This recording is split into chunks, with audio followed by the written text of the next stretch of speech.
A severe thunderstorm was located 9 miles west of Pickens, or near Keowee-Tugsaway State Park, moving east at 25 miles per hour. Hazard, 60 miles per hour wind gusts and quarter-size hail. Source, radar indicated. Impact, minor hail damage to vehicles is expected. Expect wind damage to trees and power lines.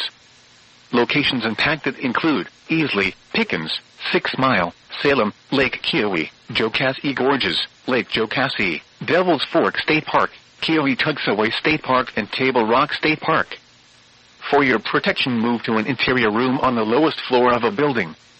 Please report damaging winds, hail, or flooding to the National Weather Service by calling toll-free 1-800-267-8101 or by posting on our Facebook page or tweet it using hashtag NWSGSP. Your message should describe the event and the specific location where it occurred. Repeating, a severe thunderstorm warning has been issued until 4:30 p.m. Eastern Daylight Time for the following counties in South Carolina: Greenville, Oconee, and Pickens.